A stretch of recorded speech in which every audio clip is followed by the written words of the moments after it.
We think we know our planet, right? Mapped, explored, all very scientific.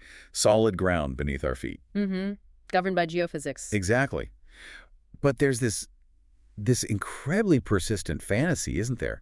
That maybe, just maybe, hidden deep down, there are these other worlds. Yeah, secret realms.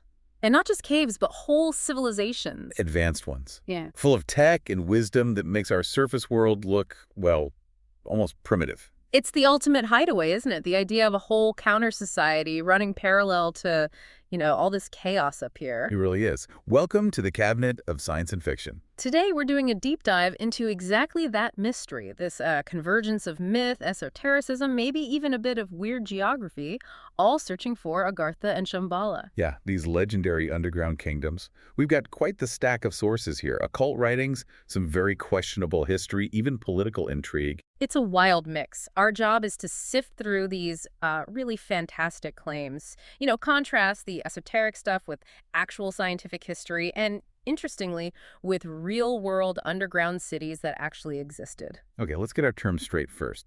The big one, the main focus, is usually Agartha, though you see different spellings, right? Agartha, Agarthi. Agartha. Yeah, lots of variations. But fundamentally, the sources define it as this inaccessible place underground. And usually put somewhere specific. In the most popular versions, yeah, often beneath the Gobi Desert. And crucially, Agartha wasn't just a standalone idea. It really became the bedrock for the whole Hollow Earth theory, which, we should be clear, is completely debunked. Right. But that Hollow Earth idea got a big push in the mid-20th century. Oh, absolutely. Around 1957, this writer, F. Amadeo Gianni, Italian guy, he really popularized it. Well, he took this already mystical idea of a hidden kingdom and tried to force it into a physical model, a habitable inner Earth. It gave this, fringe belief a very public, very loud voice for a while. But the idea itself, imagining worlds beneath us, that's ancient, isn't it? It pops up everywhere. Oh, yeah, across basically every culture. It seems like a really fundamental human curiosity wondering what's down there. But the type of place. Yeah. In the older myths, these underground realms weren't exactly holiday destinations. Not at all. Almost always, they were pretty grim. Supernatural places, definitely not utopian. Yeah. And getting there always involves some hidden entrance, usually guarded. Like in Greek mythology, you've got Hades, the land of the dead ruled by Pluto. Pretty somber. And then even deeper, there's Tartarus. That was the really bad place, reserved for, eternal punishment. The Titans ended up there. And other cultures. Hindu mythology has a similar layered idea. They talk about subterranean hells called Patala. But here's where we need to be careful comparing ancient and modern ideas. Why is that? How is Patala different from Agartha? Because ancient Hindu cosmology often pictured the Earth as flat. So Patala, these netherworlds, might have just been below the Earth plane, not necessarily inside a hollow sphere you could, fly into. Ah, okay. That's a key distinction. It really is. It shows how the myth evolved. Ancient myths had these realms of the dead, sort of separate from the living world. But the modern Agartha myth, that describes an advanced living civilization sharing the planet's physical structure. Big difference. And for many listening, the most familiar example is probably the Christian tradition. The Inferno, hell. Again, deep, underground, a place for the condemned, accessed by a terrifying journey downwards. So yeah, mythology gives us this deep, unreachable interior, often linked with death or judgment. But the shift towards something, well, almost scientific, starts surprisingly early, like 17th century early. That seems early for a Hollow Earth theory from serious thinkers, before modern geology and all that. Oh, it wasn't quite Hollow Earth yet, but it started with Athanasius Kircher, a German polymath. In 1665, he published this incredible book, Mundus Subterraneus. What was it about? It was this huge work looking at the Earth's hidden workings. Volcanoes, magnetism, underground rivers, fire chambers. He saw the interior as this complex, interconnected system, not hollow, but definitely active and mysterious. So Kircher kind of opened the door to thinking about the Earth's interior scientifically. In a way, yes. He set the stage for one of the most famous and strangest early scientific ideas about the inner Earth, and it came from Sir Edmund Halley. Halley, the comet guy. The very same. He'd been working with Isaac Newton, looking at magnetic fluctuations. They saw these weird, unpredictable shifts in the Earth's magnetic field. Halley needed an explanation that fit the science they had back then. And his explanation was unusual. Pretty radical. He proposed in the late 17th century that the Earth wasn't solid. He thought it housed 3 concentric cones or spheres inside, rotating independently. 3 spheres inside the Earth. Yeah, and he theorized that these internal spheres, spinning at different rates, caused the magnetic anomalies they were seeing. And the whole system, he thought, was centered around a molten core that acted like a luminous inner sun. An inner sun, providing light And for... for potential inhabitants, yeah. That was part of the theory. Light and heat for whatever might be living on those inner spheres. People took this seriously. Other scientists. Oh, yes. This wasn't seen as totally crazy back then. It was an attempt to explain real data. Big names, like Johannes Kepler and Robert Boyle, actually supported the general concept. It shows how plausible the idea seemed before we really understood the Earth's core structure. So even though science eventually proved it wrong, that idea of a habitable inner world, it stuck around. Definitely left a mark, especially in literature. Most famously, Jules Verne's Journey to the Center of the Earth from 1864. Right. That book basically cemented the idea in popular culture. It really did. A whole world inside the Earth, with oceans, plants. But Verne's version was different from the later Agartha myths. His inhabitants were prehistoric, dinosaurs, giant insects, primitive humans, not these, super advanced, enlightened beings. Okay, so Halley gives us the sort of physics, however wrong. But the idea of an advanced civilization down there, that seems to come straight out of the 19th century occult boom. Absolutely. And the person usually credited with either creating or really popularizing the specific Agartha myth is Helena Blavatsky, the founder of Theosophy. Right. So what did Blavatsky add to this? She basically gave the myth its modern shape, the name, the structure, this really cosmic origin story. She called Agartha the White Lodge. The White Lodge. Yeah. And its origins. According to her, it was founded, wait for it, 15 million years ago. 15 million. Yep. On an island in what she called the ancient Sea of Gobi, which is now, of course, the Gobi Desert. And who founded it? Not humans, I'm guessing. Definitely not. She called them the Lords of the Flame, semi-divine beings who supposedly came to Earth from Venus. Venus. Okay. So space aliens founded an underground kingdom millions of years ago. That was Blavatsky's claim. And she argued that this incredibly advanced underground world was the real inspiration for all those ancient underworld myths we talked about. Hades, Sheol, Hell. They were just distorted memories of Agartha. Okay, Blavatsky sets the stage with his deep cosmic history. But then another figure adds more layers, right? Ferdynand Ossendowski. Yes, Ossendowski. Right. A Polish writer, professor, early 20th century. He added a lot of the political and moral structure to the myth. His version became really influential, too. Where did he claim his information came from? He said it came from a Mongolian source who told him about the kingdom of Agarthi, spelled with an I in his version. He called the region Paradesha, claiming it meant the country beyond. But did it mean that? Well, later scholars pointed out that Paradesha in Sanskrit actually just means another country or foreign country, so maybe a bit of creative license there on Ossendowski's part. And his timeline, was it also millions of years? No, much more recent than Blavatsky's. Still incredibly ancient, though. He claimed Agarthi was founded by the first guru around 380,000 BC. 380,000 BC. Oh, but it only became fully subterranean, retreating entirely underground about 6,000 years ago, according to his source. And Ossendowski didn't just describe a place, he described a society, a perfect one. Absolutely. He painted Agarthi as this realm of, total moral perfection, no evil, no crime. He said this purity was maintained because the inhabitants had access to the Akashic records. The Akashic records, the sort of cosmic library of all knowledge. Exactly, universal knowledge. And he claimed Agarthi had entrances all over the globe, connecting the inner world to every continent. Always hidden, of course. He also described this intricate power structure, didn't he? The rulers of Agarthi. Oh yeah, very detailed. At the top, there's the king of the world. Ossendowski gave him the name Brahmatma. Brahma, where did that come from? He seems to have made it up by combining two Sanskrit words. Brahma, the creator god, and Atma, which means soul or self. So the name suggests a leader who's both a divine creator and a spiritual essence. The ultimate ruler. And he had helpers. A whole hierarchy.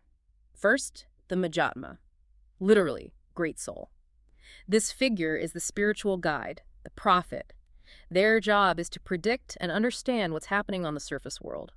The cosmic analyst, basically. Okay, the predictor. Yeah. The second figure. That's the Majanga, or great member. If the Majatma predicts, the Majanga acts. Their role is to subtly influence world events from below, guiding things, maybe intervening slightly, to keep the surface world from, completely self-destructing. Wow. So it's like a hidden hand guiding history. According to Ossendowski, yeah, a cosmic political machine ensuring things follow some kind of predetermined spiritual plan. So how big is this place? Is Agartha just one city, or? No, according to Blavatsky, it's huge. A whole network. She described internal continents, oceans, mountains, rivers, the whole deal. The whole world inside the world? Pretty much. She called the entire structure the Agartha network and said it consisted of about 100 colonies underground, most of them fairly near the surface, interestingly. 100 colonies. And did she name a capital? Yes, Shambhala. Blavatsky identified Shambhala as the central capital city of this entire subterranean civilization. We'll definitely circle back to Shambhala itself. It has its own rich history. Okay. And these colonies weren't small villages. The population numbers are ambitious. Completely. Like Telos, supposedly a city under Mount Shasta in California, claimed to have 1.5 million people living there. 1.5 million. Under a mountain. That's the claim. And other cities apparently averaged about 500,000 inhabitants each. These are supposed to be underground megalopolises. Who lives there? Did Blavatsky specify? She said various races. Notably, she mentioned people descended from the inhabitants of the lost continent of Gondwana. Gondwana, like the ancient supercontinent. Well, in the esoteric sense, yeah.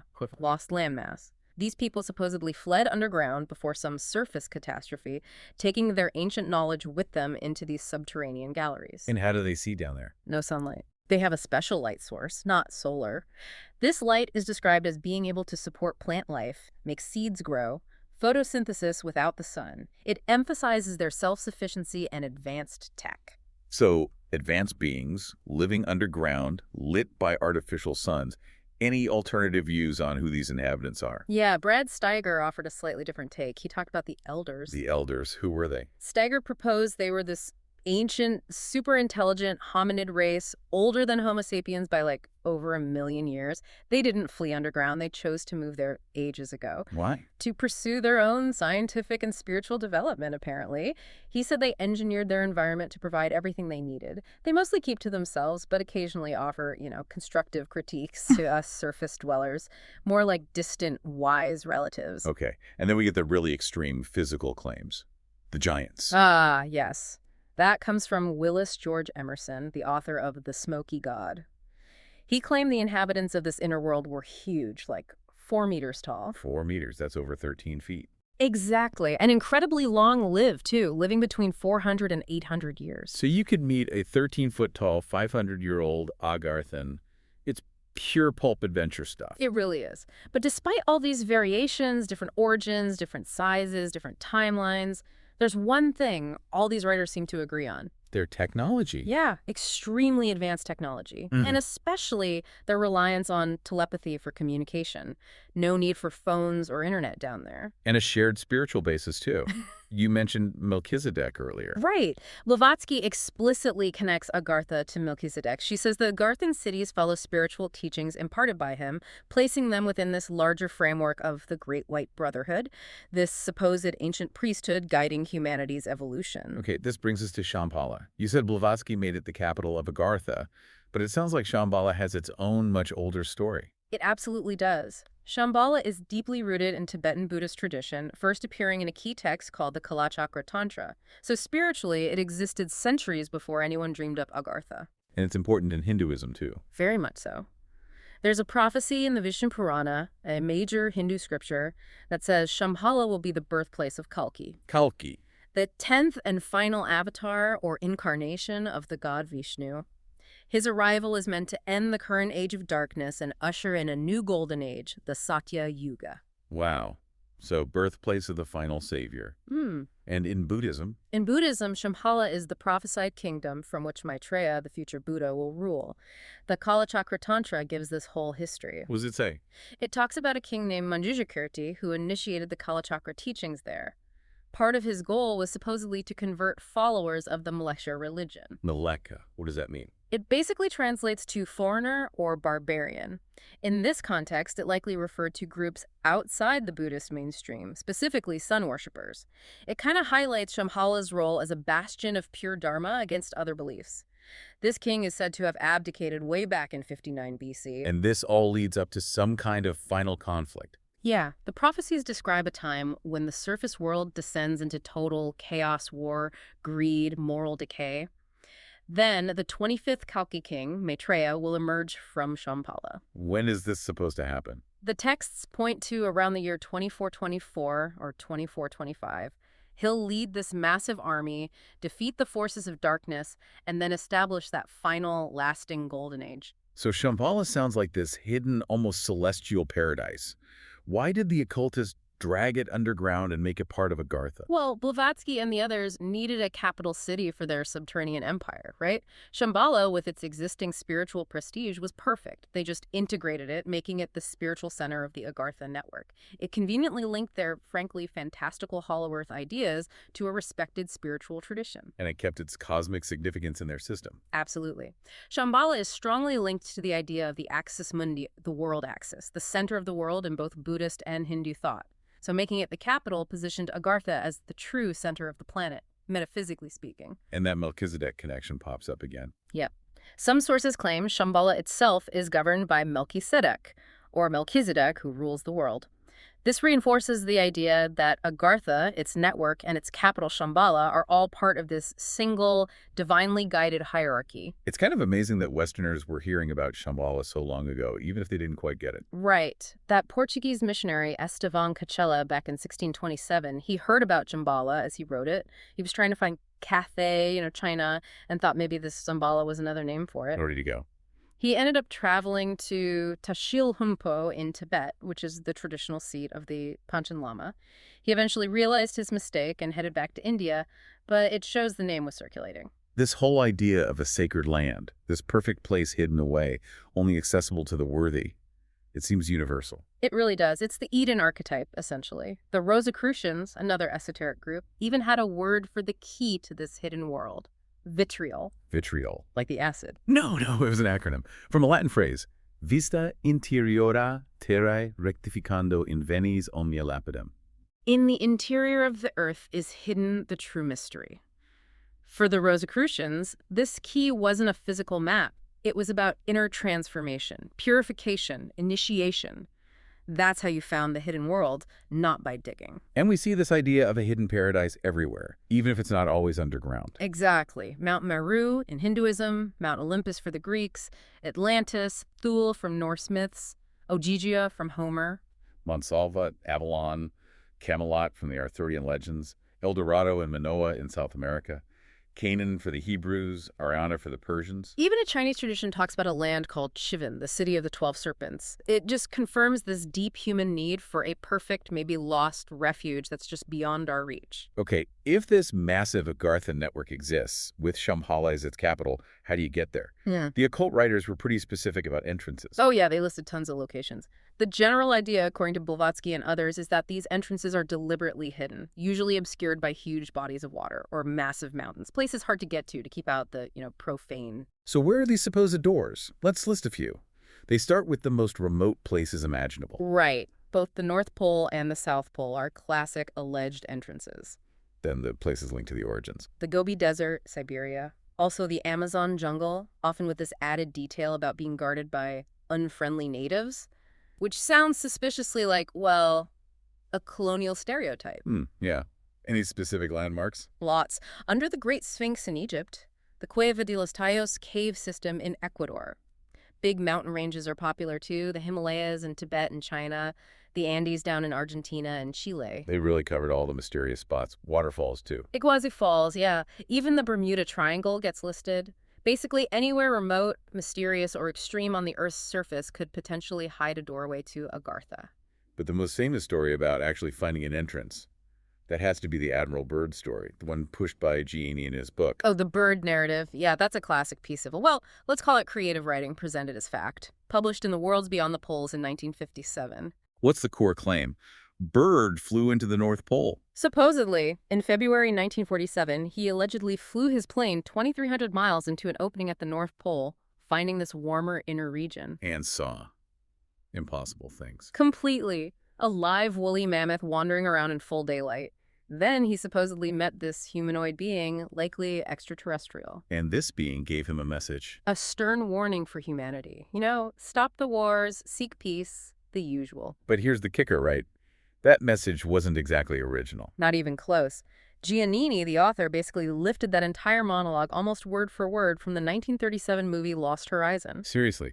He just plagiarized a movie script for his true account. Seems like it. It's almost funny in its audacity. But okay, let's put on our critical thinking hats like we promised. This whole story falls apart under basic scrutiny. Okay, first problem. The date. February 1947. Where was Admiral Byrd, really? He was leading Operation High Jump, a massive, well-documented naval expedition in Antarctica at the South Pole. Thousands of miles away from the North Pole. Exactly. So the claimed flight couldn't possibly have happened when Gianni said it did. Second problem. The lighting conditions. Seeing a mammoth in full daylight in the Arctic in February. Impossible. February is the dead middle of the Arctic polar night. 6 months of total darkness. You wouldn't see anything from the air, let alone a mammoth in full daylight. Okay, so location is wrong, time of day is wrong. What about Byrd's actual flight records? Did he ever claim this? Well, there's the issue of his official North Pole flight from years earlier. His diary from that flight surfaced in 1996, and it revealed that even his claimed arrival at the North Pole back then was likely faked. He probably only covered about 80% of the distance he claimed. Wow. So the foundation of the story relies on a figure whose own earlier claims were questionable. Pretty much. It's layers of shaky claims built on, well, more shaky claims. So, faced with these massive verifiable contradictions, wrong location, impossible lighting, falsified records, how did the Hollow Earth believers react? Did they just drop the Byrd story? Oh, no. That's not how conspiracy theories work. They doubled down. They came up with a meta-conspiracy. Which was? They claimed Gianni's book wasn't even really written by him. It was secretly produced by this shadowy group they called the Controllers. And why would the Controllers publish this book? To discredit the real Hollow Earth belief.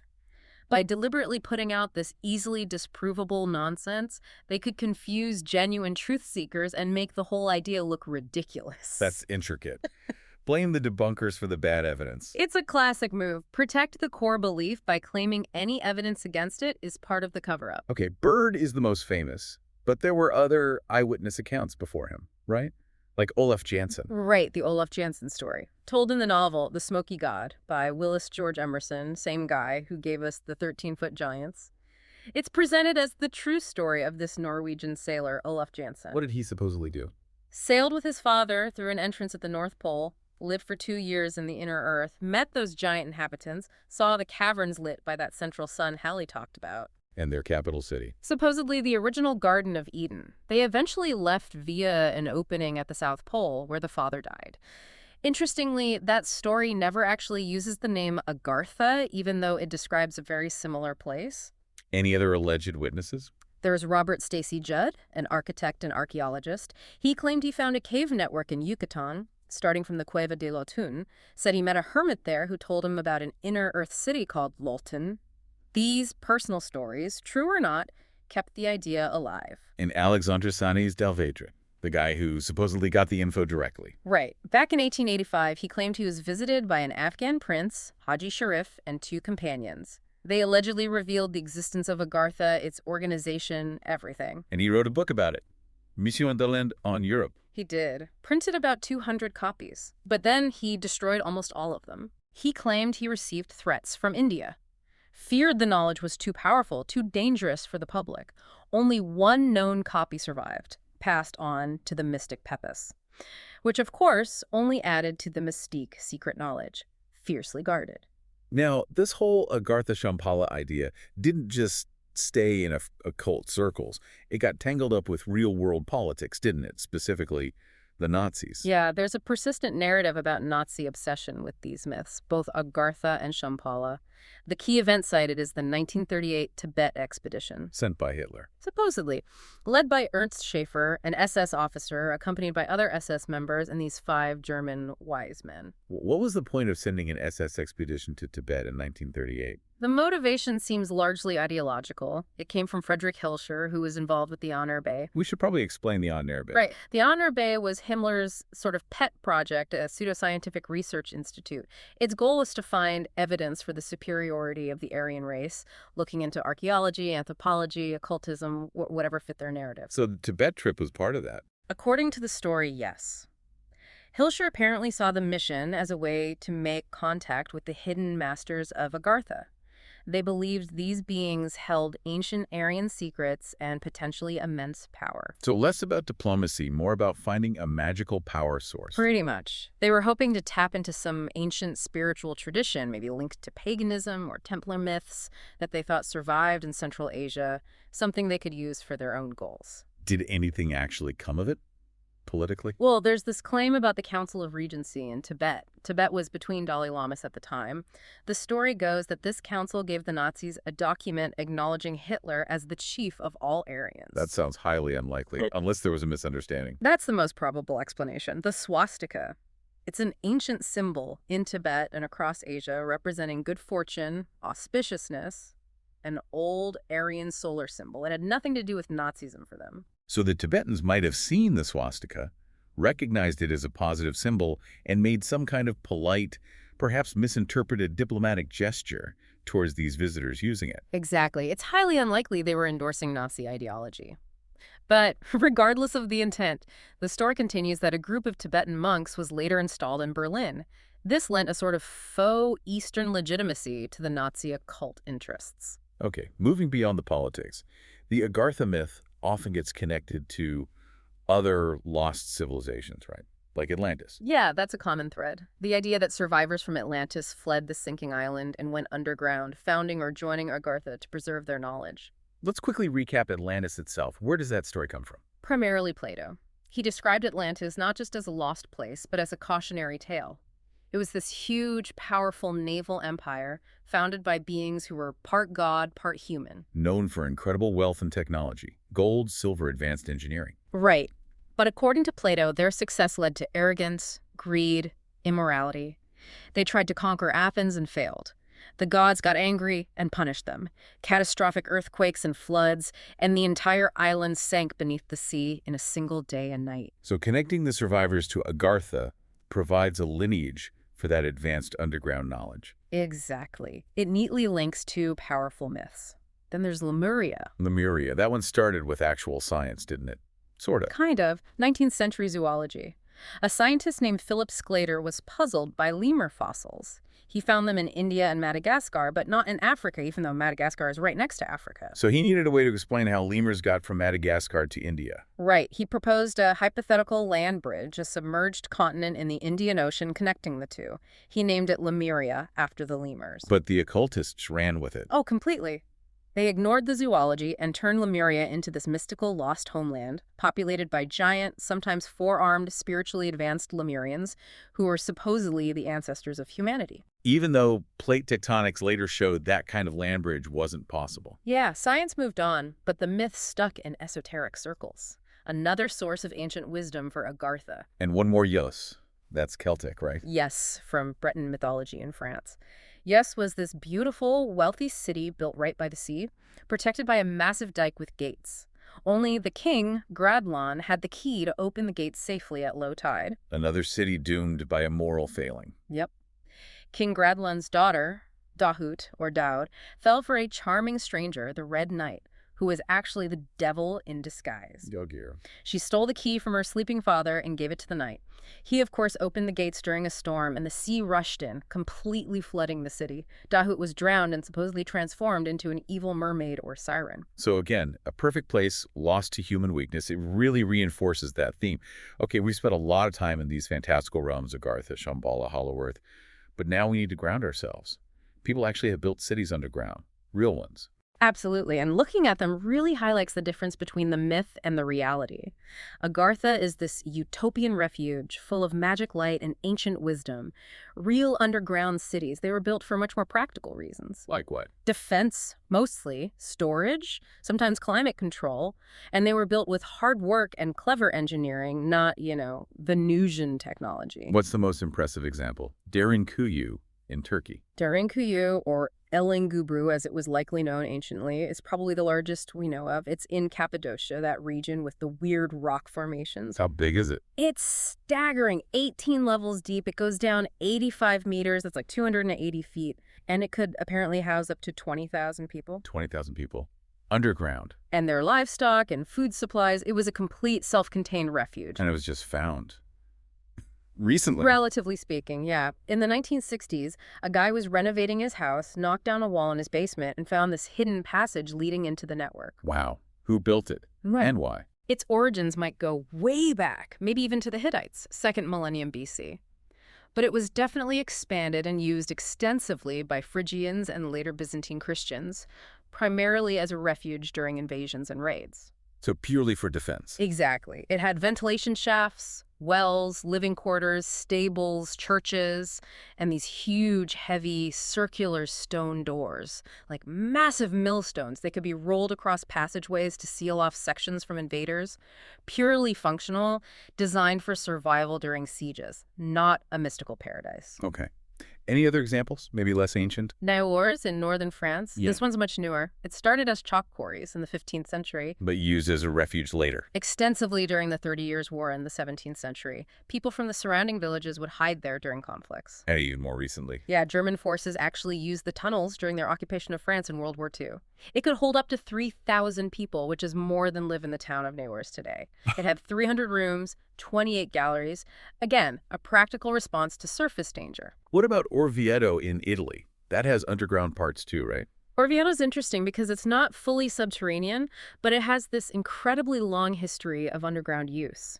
Going back to Etruscan times, centuries BC. What did they dig for? Over millennia, residents just kept digging caves and tunnels under their houses for all sorts of things. Cellars for wine, workshops, pigeon coops, cisterns for water, and yes, as refuges during conflict. Some caves connect into labyrinths, others are only accessible from the house above. It shows this organic, practical relationship with the underground over centuries. And the Wielicka salt mine in Poland. That's underground, but different again. Totally different. It's known as the Salt Cathedral. Miners started working there outside Krakow over 700 years ago. And they didn't just mine salt, did they? No, they created art over centuries, deep underground. They carved chapels, statues, altarpieces, chandeliers, all directly out of the rock salt. It's hundreds of kilometers of galleries filled with this incredible folk art. It was worked continuously until 1996. Now it's a UNESCO World Heritage Site.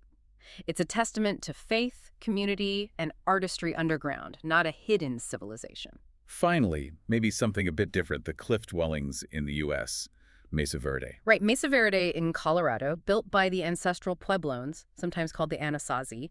They built their homes and villages right into huge alcoves in the cliff faces, protected by the rock overhangs above. So not strictly underground, but definitely sheltered and defensible. Exactly. Cliff Palace is the most famous one, inhabited from the late 12th century. It offered great protection from enemies and the elements. Excellent defensive position. But they didn't stay there forever. No, they were abandoned only about a century later, likely due to drought and resource depletion. It shows that even these well-protected, ingenious settlements weren't necessarily permanent utopias. They faced real-world challenges. So here's the really fascinating part. We know the hollow earth is pseudoscience. We know Agartha and Shambhala, as described in the occult text, are myths. We know real underground cities were practical, not magical. And yet, these names, Agartha and Shambhala, are everywhere in modern culture. They're more alive now than ever. it's like they've become this irresistible shorthand for, what? Hidden worlds, secret knowledge, lost paradise. All of the above. Their symbolic power is immense. They just keep popping up in music, games, movies, books. It proves how much these ideas resonate, even detached from the original literal beliefs. Let's look at music first. Miles Davis. Yep. His 1975 live album, recorded in Japan, is called Agartha. It's considered a landmark of electric jazz fusion. AllMusic even called it maybe the best funk rock jazz electric recording of that whole period. And it's not just jazz, it crosses genres. Totally. Ike Willis, who played with Frank Zappa, had a song called Hollow Earth in 1987 that mentions Agartha. The experimental doom metal band Sun-O has a track called Agartha and a live album Agarthi Vivo. Even electronic music. Africa Bambaataa teamed up with German DJ Westbam for a single in 1998 called Agartha, the City of Shambhala, Underground World.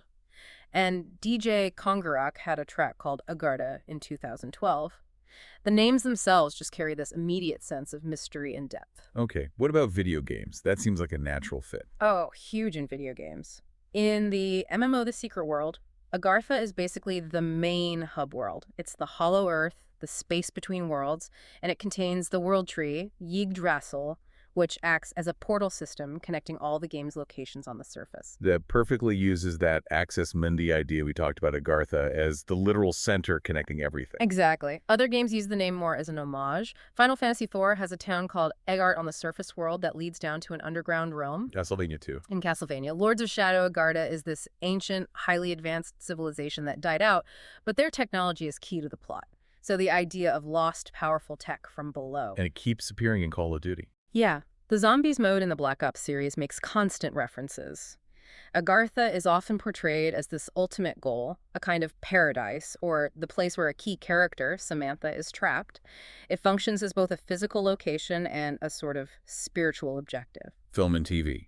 Any major examples? The big one is probably the Japanese animated film Hoshi o Ukodomo, which translates to Children Who Chase Lost Voices, directed by Makoto Shinkai in 2011. And it's set in Agartha. The whole story is Shinkai imagines Agartha as this vast, beautiful underground land where various tribes of semi-advanced humans live alongside gods and mythical creatures who've retreated from the surface world. It captures that core theme: the best parts of existence have gone somewhere hidden, away from us. Interesting. Did Shinkai use the idea elsewhere? Yeah, an earlier short film of his, Hoshi no Ko, Voices of a Distant Star, actually names Agartha as the fourth planet in the Sirius star system. Shows how flexible the myth is. It can be deep underground or way out in space. And finally, literature. How's it used there? Often as a way to explore themes of esotericism, conspiracy, and the search for meaning. Umberto Eco's masterpiece, Foucault's Pendulum, delves deep into Agartha. How does Eco use it? His characters become obsessed with occult conspiracies, and Agartha is a central piece of the puzzle they're trying to solve, or maybe inventing. It becomes a symbol of how these grand hidden narratives can consume people. And that Nazi connection comes up in fiction too. Definitely. Abel Passy's novel El Viajero de Agartha, The Traveler of Agartha, is about a Nazi agent searching for the mythical city during the war. Any other notable mentions? It pops up in Mike Mignola's BPRD comics, part of the Hellboy universe, and it's mentioned in the Illuminatus trilogy by Robert Anton Wilson and Robert Shea, that classic of counterculture conspiracy fiction. It just shows the story of Agartha and Shambhala is just too compelling for writers to ignore. #tagoutro. So we journeyed from, 17th century scientific guesses and ancient prophecies all the way to modern video games and metal bands. It's quite a trip. It really is.